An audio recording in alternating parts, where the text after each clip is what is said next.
सामने उर्दू ज़बान के मुताल्लिक़ चंद अल्फाज़ पेश करने जा रही हूँ।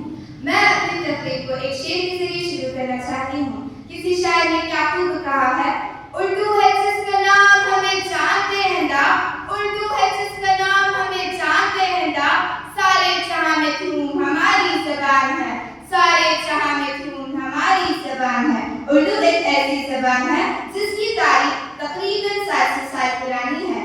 इसे कभी गजरी के नाम से जाना गया, तो कभी रत्नी के नाम से, कभी हिंदुस्तानी, तो कभी रेवता। शाहजहां के दौर में इसे उर्दू माली का खूबसूरत नाम मिला, जो आज तक जारी और सारी है। उर्दू को सिर्फ पहले की जुबान समझना इसके साथ इंसाफ नहीं है, क्योंकि मराठी मराठों को जोड़ती है, गुजराती गुजरातियों को और बंगाली बंगालियों को जबान की बुनियाद पर जोड़ती है। इसलिए ये कहना कि उर्दू सिर्फ वहदत की ज़बान है, ये दुरुस्त नहीं, बल्कि इसे तहज़ीबी इख्तिलाफ, मेल मोहब्बत, भाईचारे और मजहबी रवादारी की ज़बान कहना ये दुरुस्त है। उर्दू दुनिया में तीसरे नंबर की सबसे ज़्यादा बोली जाने वाली ज़ुबान है। ज़ुबानों में इसको वही हैसियत हासिल है जो हमारे में ताजमहल को है।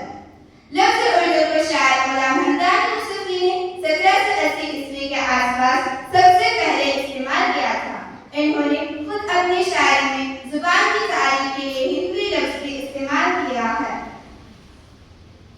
उर्दू ज़बान की इब्तिदा की कड़ियाँ 6वीं सदी ईस्वी से 13वीं सदी ईस्वी तक शारसीनी ज़बान से जोड़ी जाती हैं। ताहम उर्दू को बाकायदा तौर पर 13वीं सदी ईस्वी में हिंदुस्तान में शुरू होते देखा जा सकता है। बुनियादी इस्तिदलाल ये है कि उर्दू ज़बान का आगाज़ मुसलमान फ़ातिहीन की हिंद में आमद और मकामी लोगों से मेलजोल और मकामी ज़बान पर असरात व तासीर से हुआ, और एक नई ज़बान मुअर्रज़ वजूद में आई जो बाद में उर्दू कहलाई।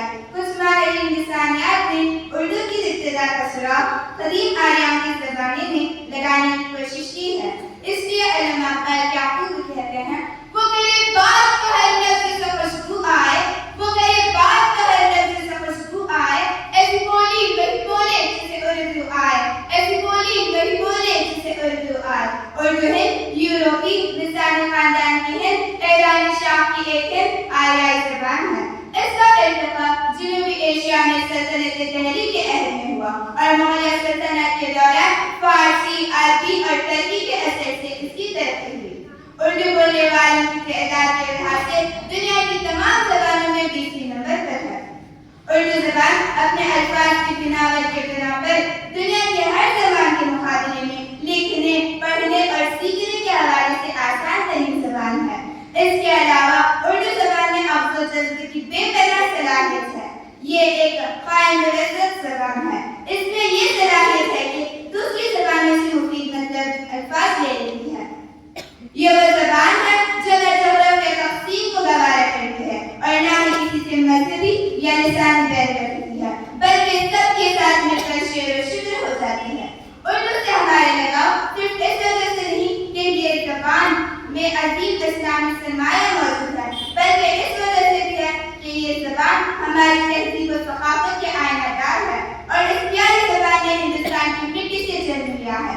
मेरे नज़दीक उर्दू ज़बान का